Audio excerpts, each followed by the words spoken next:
चलिए 10 दिसंबर के RRB group D exam का एनालिसिस करते हैं और देखते हैं क्या क्या सवाल आए। तो देखते हैं इस शिफ्ट में क्या पूछा गया और इससे आगे की तैयारी में क्या मदद मिल सकती है।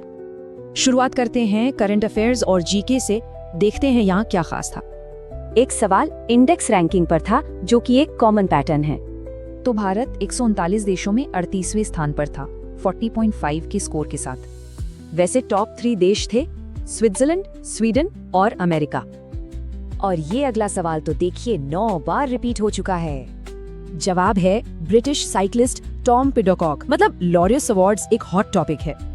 चलिए अब कुछ और फटाफट जीके और करंट अफेयर्स के वन लाइनर्स देख लेते हैं।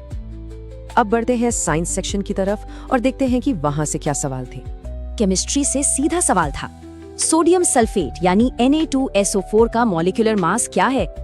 एटॉमिक मास को जोड़कर सही जवाब आता है 142 ग्राम्स प्रति मोल। फिजिक्स से ओम्स लॉ पर एक न्यूमेरिकल आया था जिसमें करंट निकालना था। तो 24 ओम के टोटल रेजिस्टेंस और 12 वोल्ट पर करंट निकलता है 0.5 एम्पियर। बायोलॉजी से कॉन्सेप्चुअल सवाल था कि कोई सेल क्यों सिकुड़ता है? ये होता है हाइपरटोनिक सॉल्यूशन की वजह से, जब पानी सेल से बाहर निकल जाता है। एक और बढ़िया सवाल था, चिप्स के पैकेट में नाइट्रोजन गैस क्यों भरी जाती है? क्योंकि नाइट्रोजन तेल के ऑक्सीडेशन को रोकती है, जिससे चिप्स बासी नहीं होते। और ये रहे साइंस के कुछ और फटाफट वन लाइनर्स जो एग्जाम में पूछे गए थे। तो इस पूरे एनालिसिस से हमें क्या पता चलता है? चलिए सबसे जरूरी टॉपिक्स देखते हैं। ये वो टॉपिक्स हैं जो बार बार आ रहे हैं, तो इन पे खास ध्यान देना बहुत जरूरी है। इन पैटर्न्स को पकड़ना ही स्मार्ट तैयारी है। इससे मेहनत सही दिशा में लगती है। अब जब पैटर्न समझ आ गया है तो एक्शन लेने का टाइम है।